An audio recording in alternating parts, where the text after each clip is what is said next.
Նրանտապանում հյուրընկալել եմ Հանրապետություն կուսակցության քաղաքական խորհրդի անդամ հրապարակախոս Անահիտ Ադամյանին։ Տիկին Ադամյան, շնորհակալ եմ հրավերն ընդունելու համար։ Մեր զրույցը սկսենք Հայաստանի վարչապետ ԱՄՆ պետքարտուղար հեռախոսազրույցից։ Հեռախոսազրույցի ընթացքում կողմերը համակարծիք են եղել, որ Հարավային Կովկասում էսկալացիան անթույլատրելի է, նաև ըստ ԱՄՆ պետքարտուղարության տարածած հաղորդագրության Նիկոլ Փաշինյանը եւ Մարկո Ռուբիոն որպես ռազմավարական գործընկերներ քննարկել են ընդհանուր շահերը։ Բնականաբար այս հեռախոսազրույցի բովանդակության հետ կապված կարծիքները տարբեր կարող են լինել։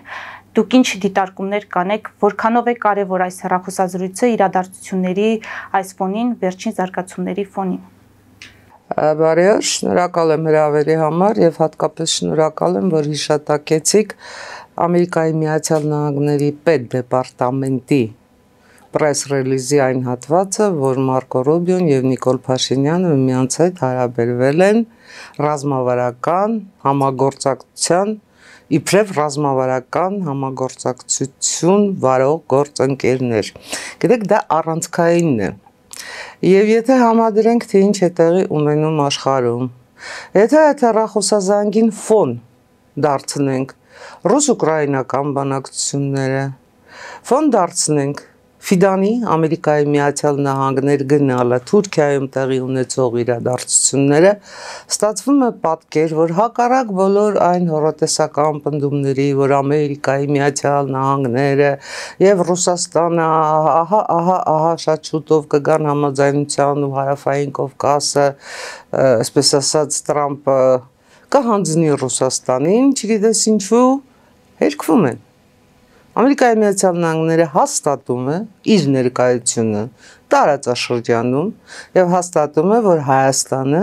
տարածաշրջանում իր ռազմավարական գործընկերն է։ Այստեղից բխող բոլոր հետևություններով։ Ես կարծում եմ, որ եթե դեռ չի եղել, բայց զանգ կլինի նաեւ Իլհամ Ալիևին խաղաղության համաձայնագիրը արագացնելու, խաղաղության համաձայնագրի ստորագրումը արագացնելու առումով։ Ես ուզում եմ նաև վստահություն հայտնել, որ հեռախոսազրույցում Հայաստանի Հանրապետության վարչապետը հավաստիացրել է, որ ինքը պատրաստ է, եթե ադրբեջանական կողմը դրան համաձայնի, համաձայնագիրը ստորագրել Վաշինգտոնում։ Կարծում եմ դա անհրաժեշտություն է եւ դա պետք է արվեր եւ հուսամ, որ արվել է։ Տիկին Ադամյան,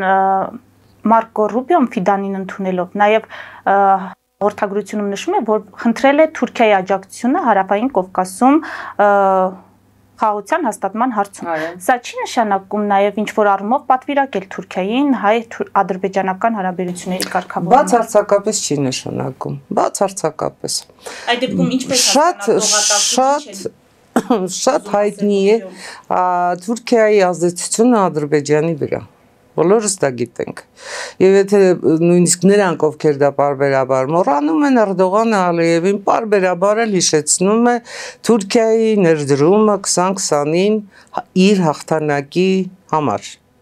Դա ընդհանրապես նշանակում է, որ Ամերիկայի Միացյալ Նահանգները պատվիրակում է Էրդողանին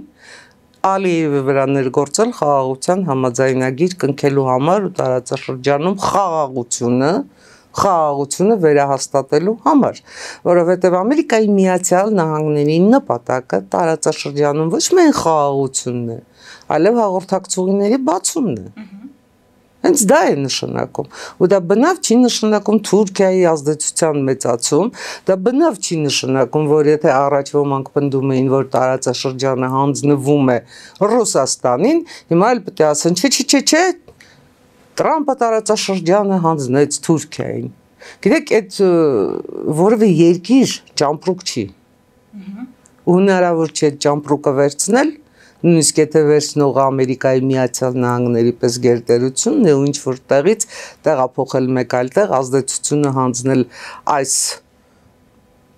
պետությունից այլ պետության, չկա նման բան, վստահ եղեք, որ դա բացառվում է։ Ամերիկայի Միացյալ Նահանգները հաստատում է ոչ թե Թուրքիայի, այլ իր ներկայությունը տարածաշրջանում, հաստատում է իր շահերը տարածաշրջանում եւ հետեւողական է լինելու իր շահերին։ Ես կարծում եմ, որ թե Ֆիդան Ռուբիո եւ թե Ռուբիոյի զանգը Նիկոլ Փաշինյանին հենց դրա հավաստիքն է, նույնիսկ այն պարագայում, եթե զանգը հայկական կողմի նախաձեռնությամբ եղած լինի։ Հիմա խաղաղության համաձայնագիր կոչվածին եթե անդրադառնանք, ինչ տեղի ունեցավ Հայաստանը ըստ էության բավարարեց Բաքվի վերջին երկու կետերի հետ կապված պահանջները, երրորդ ուժերի բացառում եւ միջազգային ատյաններից հայցերի հետ կանչ։ Հիմա իշխանությունը սա չի համարում միակողմանի զիջում, ասում են բոլոր կետերը վերաբերում են երկու կողմին։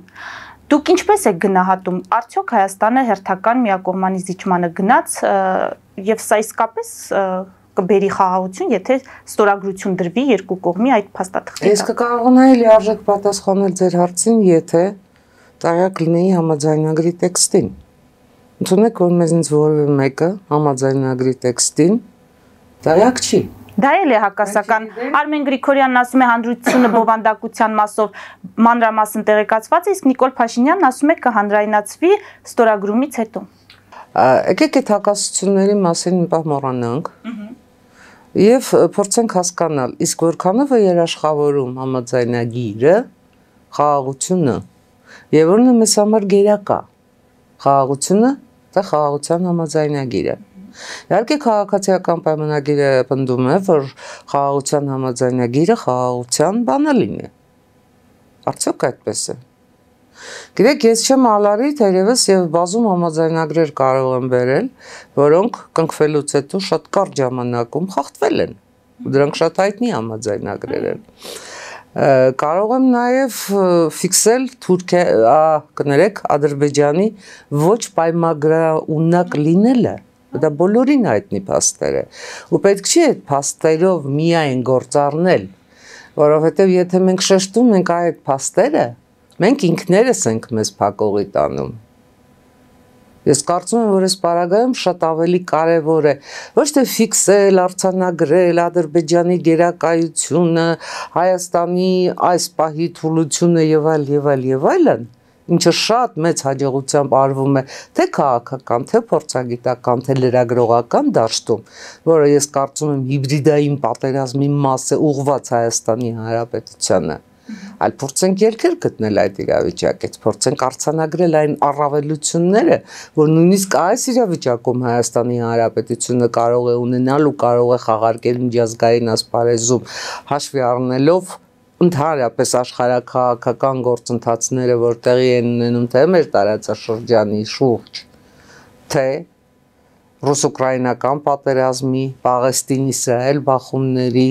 մեծ մերձավոր արևելքի խնդիրների լուծման ուղղությամբ։ Մենք այստեղ պետք է որոնենք ելքերը։ Այստեղ պետք է առաջարկներ արված լինեին, Տիկին Ադամյան, պետք էր համաձայնել այդ երկու կետերին, թե ոչ։ Ես կարծում եմ, որ համաձայնագիրը այն միակ գործիքը չի, որով մենք կարող ենք ապահովել խաղաղությունն էլ, անվտանգությունն էլ Հայաստանի Հանրապետության համար։ Դա միակ գործիքը չի։ Այո, դա պարտադիր պայման է ու շատ լավ կլինի, որ Ամերիկայի Միացյալ Նահանգների, Եվրամիության, չգիտեմ, գուցե նաև Թուրքիայի ճնշմամբ համաձայնագիրը հնարավորինս արագ ստորագրվի։ Դա շատ կարևոր է իրոք, բայց դա բանալի չի, դա առանցք չի, որովհետև Հայաստանի Հանրապետության անվտանգությունը ապահովված կարող ենք համարել այն պարագայում, երբ տարածաշրջանում վերականգնվի ուժերի հավասարակշռությունը։ Ուժերի հավասարակշռությունը հնարավոր չէ վերականգնել միմիայն ռազմական բաղադրիչով, որովհետև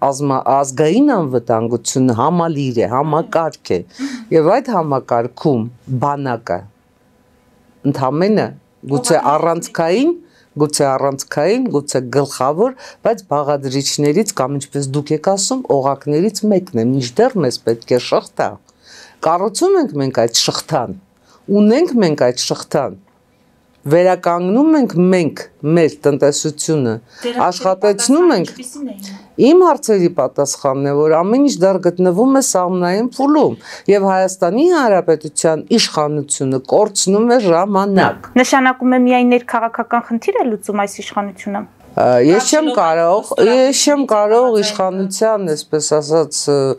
դիրքերից բացատրել, թե ինչ խնդիր է ինքը լուծում։ Ակնհայտ է, որ խաղաղությունը Հայաստանի Հանրապետության ժողովրդի պահանջն է։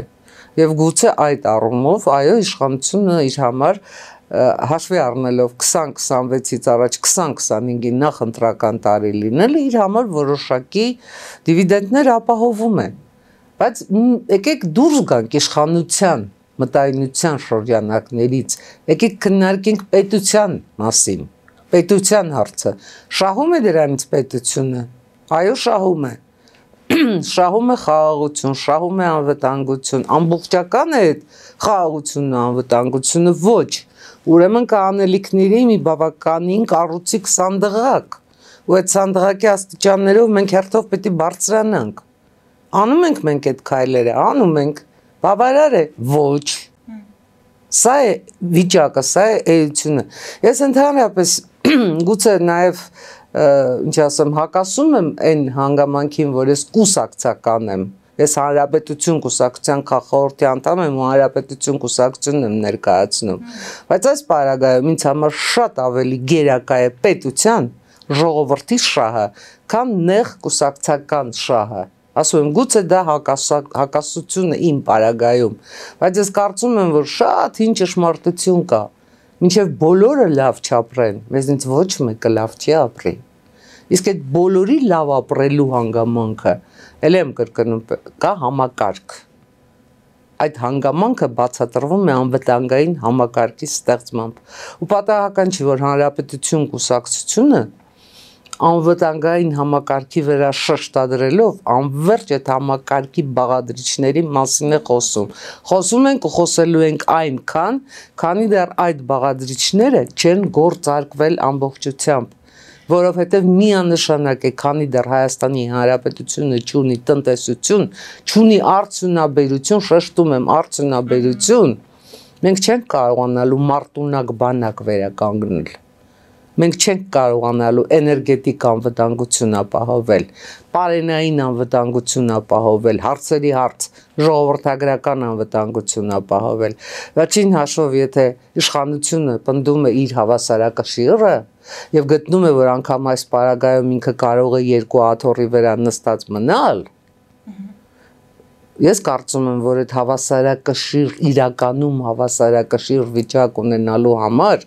դեռ իշխանությունը այնքան գործ ունի անելու վերացնելով ռուսական մոնոպոլիաները, Հայաստանի Հանրապետության տնտեսությունը դիվերսիֆիկացնելով, Եվրոպայի հետ աշխատելով, Արևելքի հետ աշխատելով, Ամերիկայի Միացյալ Նահանգների հետ աշխատելով, այսինքն այդ հավասարակշռությունը որպես այդպիսին շատ մեծ բլեֆ է, չկա հավասարակշռություն, կա սուպեր անհավասարակշռություն, Ռուսաստանի գերակայություն, տնտեսության մեջ ամենայն դեպս, և մենք պետք է այդ, եթե ուզում ենք այնուամենայնիվ այդ հավասարակշռին որևէ դրական վերաբերմունք արտահայտել, պետք է այդ հավասարակշիռ վիճակը նախ ձևավորել, չկա այդ հավասարակշռությունը։ Տիկին Ադամյան, ունեք բացատրություն, ինչու գրեթե մեկ շաբաթ Ադրբեջանը ապատեղեկատվություն տարածեց կրակոցների մասին, հետո լռեց, բայց նաև չսահմանափակվեց միայն Հայաստանի ուղղությամբ ապատեղեկատվության տարածմամբ, նա նաև ապատեղեկատվություն էր տարածել Մարգարա անցակետի այդ բացման հետ կապված, ըստ էության Թուրքիայից ստիպված եղան հավելյալ ներկայացնել, որ դա ապատեղեկատվություն է, որովհետև ադրբեջանական կողմը պատշաճ տեղեկացված է եղել անցակետի ժամանակավոր բացման մասին։ Դուք ինչ վերլուծություն ունեք, ինչու մտավ այդ ապատեղեկատվություն տարածելու ռեժիմ։ Գիտեք, Իլհամ Ալիևը ամբողջ աշխարհի առաջ, որը չգիտեմ, քանի տասնյակ, երևի թե 50-ից ավելի պետություններ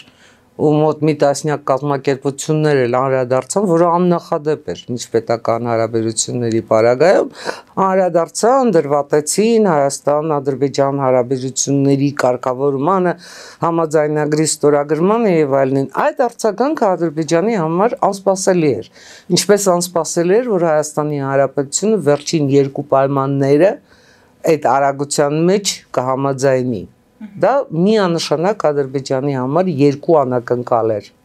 Հայաստանի Հանրապետության վաբանկ գնալը եւ համաշխարհային հանրության այդ արագ արձագանքը։ Ու Ադրբեջանին մնում էր մեկ ճանապարհ, Ես ոնց գնամ խաղաղության համաձայնագիր կնքեմ մի պետության դեմ, որը անverջ կրակում է իմ սահմանների վրա։ Այստեղ կար նաև եվրադիտորդների դիսկրեդիտացիայի հարց։ Ապացուցելու համար, որ այս եվրադիտորդները այստեղ են, բայց ես շարունակում եմ կրակել։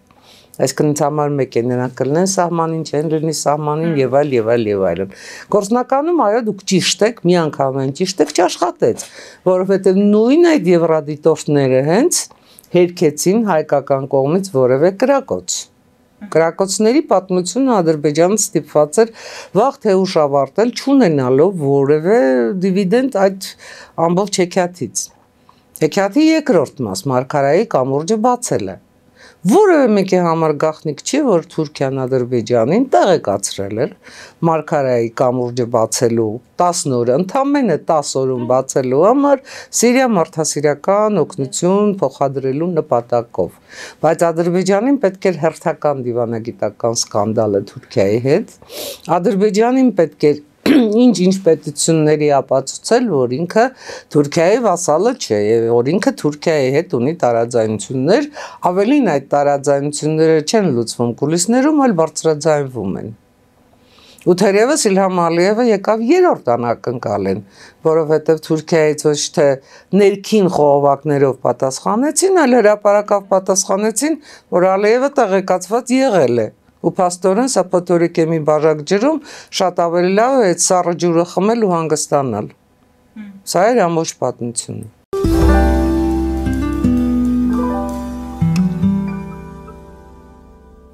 Jackpot հագուստի վաճառակենտրոնը վերաբացվել է Թահանգա քաղաքում։ Նոր տեսականի, նոր արժեքներով ու նոր զեղչերով։ Եվրոպական հագուստ եւ կոշկեղեն կանանց, տղամարդկանց եւ երեխաների համար։ Օծանելիք, ճամպրուկներ, պայուսակներ, գիշերանոցներ, գոտիներ եւ դրամապանակներ։ Մեծ ապրանքատեսականի, մեծ զեղչերով։ Համեցեք Jackpot Թահանգայում։ Հասցեն 7057 Foothill Boulevard։ Հեռախոս 818 813 2252։ Jackpot։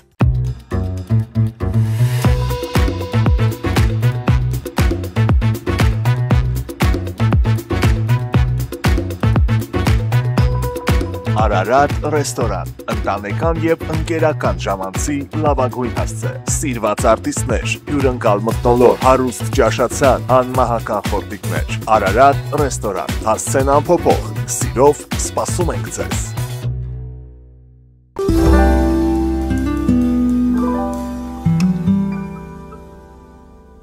Իրանի արտգործնախարարի այցը ինչ նպատակ էր հետապնդում, այստեղ գտնվելով նա նշեց, որ տարածաշրջանում էսկալացիայի մեծ վտանգ կա, արդյոք սա ադրբեջանական հնարավոր էսկալացիայի մասին ակնարկ էր, թե ավելի շուտ Իրանի դեմ հնարավոր էսկալացիայի, նաև մենք գիտենք, որ ԱՄՆ-ն Թրամփը 2 ամիս ժամանակ է տվել միջուկային նոր համաձայնագիր ստորագրելու համար, բայց Իրանը դեռ կարծես թե պատասխան չունի։ Միանշանակ բանն այն է, որ սպառնալիքների ներքո չեն պատրաստվում ուղիղ բանակցությունների մեջ մտնել ԱՄՆ-ի հետ, ինչ դիտարկումներ կան։ Արդեն իսկ բանակցում են։ Գիտեք, այստեղ շատ հետաքրքիր իրավիճակ է ստեղծվում։ Տեսեք, տարածաշրջանում շատ կարևոր են Իրան-Ամերիկայի Միացյալ Նահանգների հարաբերությունները եւ այո Դոնալդ Թրամփը նամակով 2 ամիս է տվել կողմնորոշվել են, նույնիսկ սպառնացել է, որ եթե միջուկային ծրագրի շուրջ միջուկային ծրագիրը մեղմ ասած չփակվի ու Իրանը գնա միջուկային զենքի ստեղծման, շատ կոշտ պատասխան կլինի ընդհանուր ռազմական ճանապարհով։ Բայց խնդիրը ամբողջ այն է, որ Իրանը Ամերիկայի Միացյալ Նահանգների հետ մինչև այդ նամակը թե բանակցել է, թե շարունակում է բանակցել։ Խնդիրը նաև այն է, որ Իրանը բանակցում է Եվրոպայի հետ։ Այսինքն միջուկային ծրագրի շուրջ բանակցությունները անկախ Տրամփի նամակի այս կամ այն կերպ շարունակվում են եւ գուցե հասնեն տրամաբանական ավարտին, գուցե հասնեն պատմական համաձայնության։ Այսինքն համաձայնության հնարավորությունը ավելի մեծ է, քան որ Իրանը կմերժի։ Ես կարծում եմ, որ համաձայնության հնարավորությունը այն պայմաններն են, որ կողմերը միմյանց առաջարկում են։ Միանշանակ է, որ Իրանը նորից պետք է ասի պատժամիջոցների վերացում, ինչպես եղել էր նախորդ համաձայնագրի դեպքում, որից Դոնալդ Թրամփը միակողմանի դուրս եկավ, եթե հիշում եք, միջուկային նախորդ գործարքի մասին։ Պարզ է, որ Իրանն այլի պետք է պատժամիջոցները հանելու հարցը դնի։ Իսկ ինչ գնով Ամերիկայի Միացյալ Նահանգները պատժամիջոցները կհանի կամ կհանի թե չի հանի, արդյոք դա կհամարի Իրանի վրա ներգործելու հետագա ազդեցության միջոց։ Գիտեք, որպեսզի ես կարողանամ ճշգրիտ պատասխանել այդ հարցին, ես պետք է այդ բոլոր նրբությունները առաջին ձեռքից իմանամ, ոչ թե ասենք տարբեր մեկնաբանություններ, որոնք բոլոր դեպքերում արտահայտում են մեկնաբանողի շահերը, ոչ թե բուն ճշմարտությունը։ Իսկ որևէ մեկը, ես չեմ կարծում, ոչ Վաշինգտոնյան կողմից, ոչ իրանական կողմից կդնի ու բանակցությունների ընթացքի մասին ուղիղ հրապարակումներ կանի, որը միանգամայն սխալ կլինի, հակադիպանագիտություն կլինի հաջողության հասնելու տեսակետից։ Սա հարցի մի կողմը, հարցի երկրորդ կողմը, տեսեք, Արարչին այս լարված պայմաններում գալիս է Երևան։ Սա ինչ է նշանակում։ Սա նշանակում է, որ ինչ հրապարակումները լինեն, Արարչին եկել է Հայաստանի Հանրապետություն, համոզվելու համար, որ Հայաստանի Հանրապետությունը պահպանելու է իր հայտարարված չեզոքությունը եւ Հայաստանի Հանրապետության տարածքը որևէ պարագայում Իրանի վրա հարվածի վայր չի դառնալու։ Բայց ամենակարևորը Արարչին եկել է Երևան։ Արարչին չի գնացել Մոսկվայում այդ հարցը լուծելու։ Սա արդեն իսկ նշանակում է Հայաստանի Հանրապետության սուբյեկտայնության բարձրացում։ Սա արդեն իսկ նշանակում է, որ Հայաստանի Հանրապետության հետ Հայաստանի Հանրապետությանը վերաբերող հարցերը քննարկվում է Երևանում։ Սա դրա փաստն է ու դա շատ կարևոր փաստ է։ Սա նաև կողմնակի վկայում է Թեհրան-Մոսկվա հարաբերությունների անվստահությունը, հակառակ վերջերս կնքված ռազմավարական համագործակցության համաձայնագրի։ Հակառակ այդ համաձայնագրի, որովհետև բոլոր պարագաներում Թեհրանի ու Մոսկվայի շահերը սկսել են միմյանց հակասել։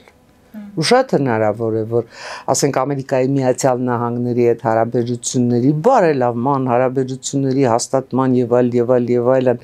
ջերմացման մակարդակում Մոսկվան, ինչպես բոլոր իր մյուս դաշնակիցներին հերթով դավաճանում է, դավաճանում նաև Իրանին։ Իրանին պետք է երաշխիքներ, հուսալի երաշխիքներ, որ Հայաստանի Հանրապետության տարածքը չի դառնա իր վրա հարվածի վայր, ինչպես դա կարող է անել Ադրբեջանը։ Ինչն էլ սպասում է Ալիևյան ռեժիմը, ինչ է կարծում։ Ես կարծում եմ, որ Ալիևյան ռեժիմը պատրաստ է դրան։ Բայց դրա համար, հենց դա է ուզում ասել, բայց դրա համար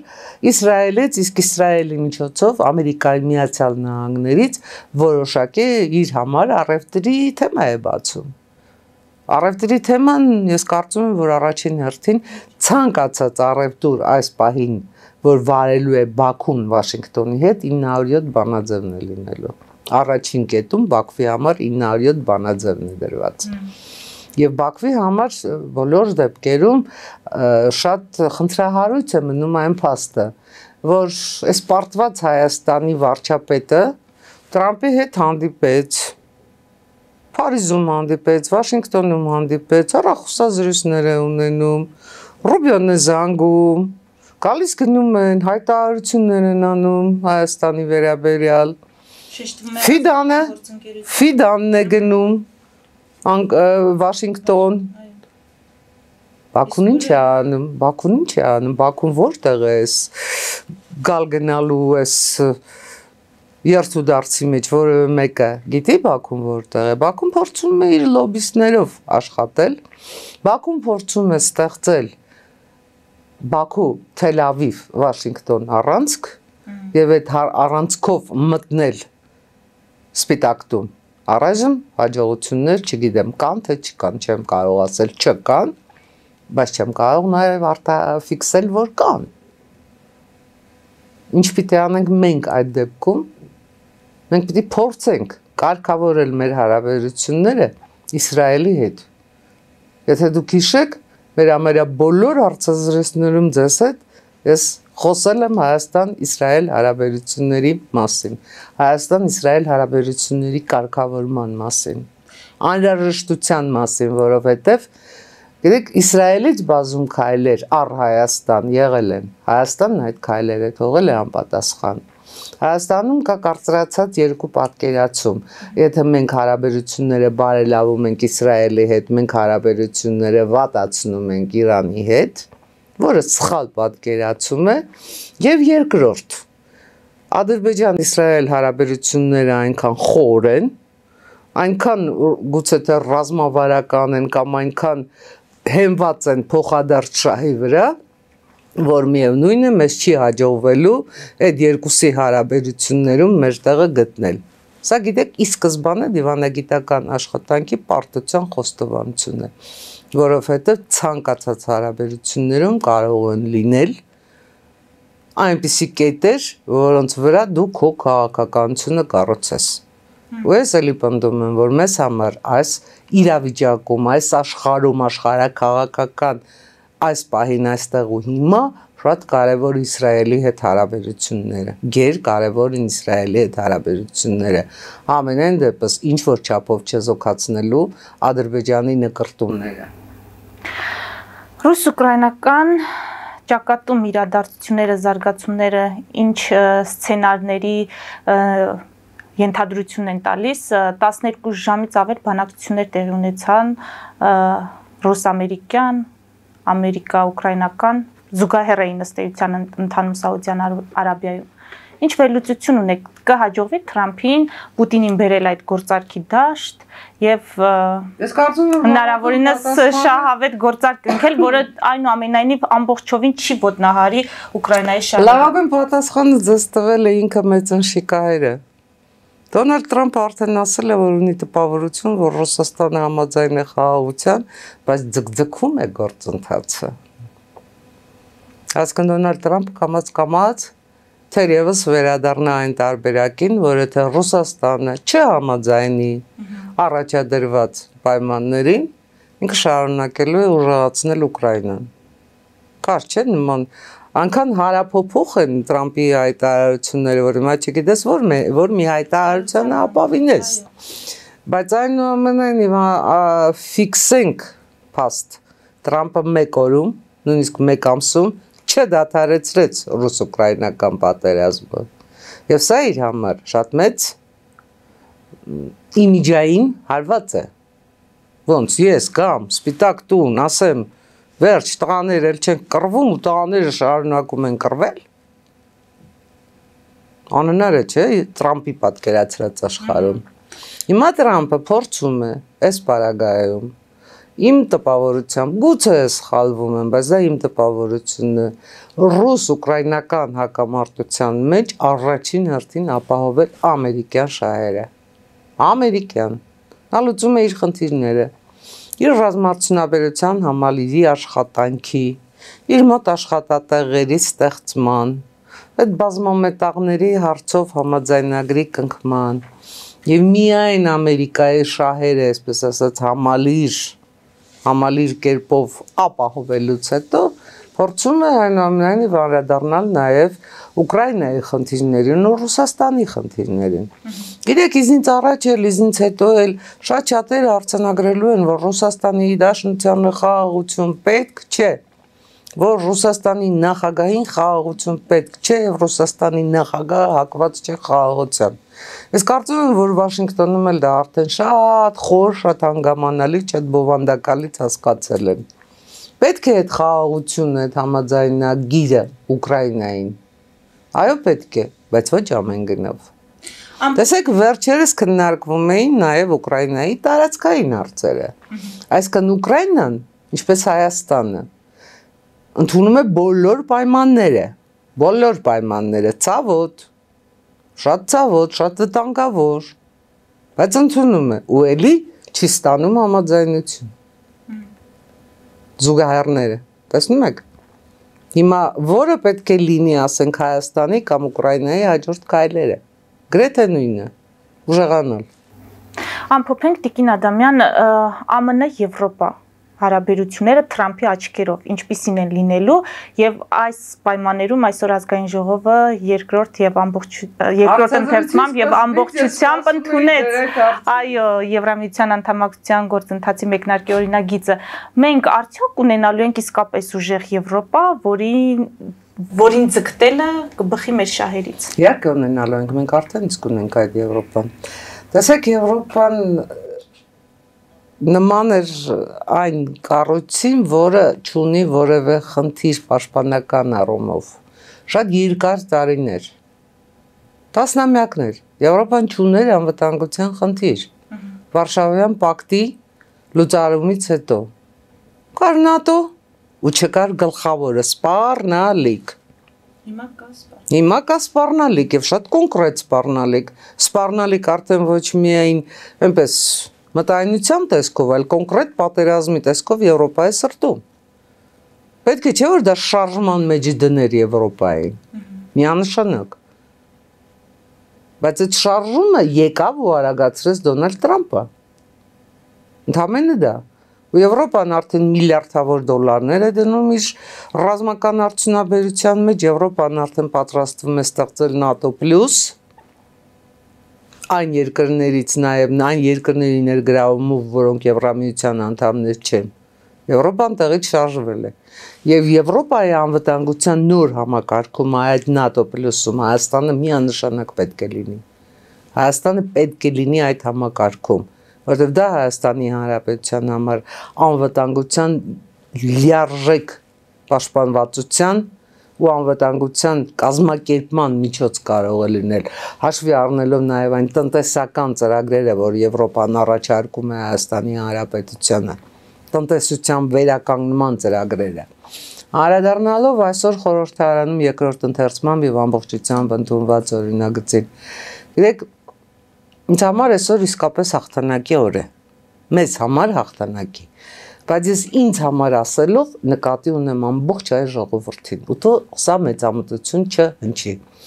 որովհետև սա ժողովրդի կամքի արտահայտություն էր։ Ու դրա վկայությունը 60,000 եւ ավելի ստորագրություններն էին, որոնք հավաքվեցին ոչ թե 2, այլ 1 ամսում։ Ու հավաստիքը նաև Նիկոլ Փաշինյանի հայտարարությունը, որ եթե պահանջվեր 300,000, այդ 300,000-ն էլ էր ստորագրվելու։ Սա շատ ցավոտ իրադարձությունների արձագանք էր։ Եթե մենք չկորցնեինք Արցախը, եթե մենք չունենայինք 2020-ի պատերազմը, եթե մենք չունենայինք մեր նոմինալ, պաշտոնապես այդպես համարվող ռազմավարական գործընկերոջ քաղաքականության 180 աստիճանի փոփոխությունը, մենք թերևս այսօր չէինք ունենա այդ օրենքը, չէինք ունենա այդ օրենքի ընդունման անհրաժեշտության գիտակցությունը համաժողովրդական մակարդակով։ Այ ժողովուրդը եկավ ստորագրեց, ժողովուրդը տեր է իր ստորագրության ու ժողովուրդը պահանջելու է այդ գործընթացի շարունակությունը։ Ու ես անսահման շնորհակալ եմ ժողովրդին, բայց սա հարցի մի կողմն է։ Իսկ ինչ ենք անելու հիմա։ Լավ ստորագրեցինք, լավ ունենք օրենք։ Ինչ ենք անելու հիմա։ Տեսեք, խորհրդարանական ուժերը հերթական անգամ ապացուցեցին, որ իրենք խոչընդոտ են Հայաստանի Հանրապետության զարգացման ճանապարհին։ Պարզապես խոչընդոտ են, որ իրենք մնում են Կրեմլի վկաներ։ Կեսը հրաժարվեց քվեարկությանը մասնակցել, կեսը դեմ քվեարկեց։ Չգիտեք, ավելին չէի սպասում բացարձակապես, բայց ուզում եմ հիշեցնել Դանթեի շատ հայտնի խոսքը. «Քար մի գցեք վերև սլացող արծվին, արծիվը ավելի վեր կբարձրանա, քարը կընկնի ձեր գլխին»։ Չեմ ուզում այս խոսքերով ավարտել այնուամենայնիվ, ուզում եմ հիշեցնել, որ այս օրինագիծը Հայաստանի Հանրապետությունը դարձրեց ավելի պաշտպանված, միանշանակ դարձրեց ավելի պաշտպանված, ու Հայաստանի Հանրապետության ժողովրդի համար դրեց այն ցածկահարթակը, որտեղ ինքը կարող է, որտեղից առաջին քայլը անելով, ինքը կարող է անել երկրորդը, երրորդը, չորրորդը։ Կլինի դա ՔՊ-ի իշխանությամբ, թե 2026-ին դա կանի արդեն ուրիշ ուժ, ժողովրդի որոշելիքն է։ Ես կարծում եմ, որ ավելի հավանական է երկրորդ տարբերակը։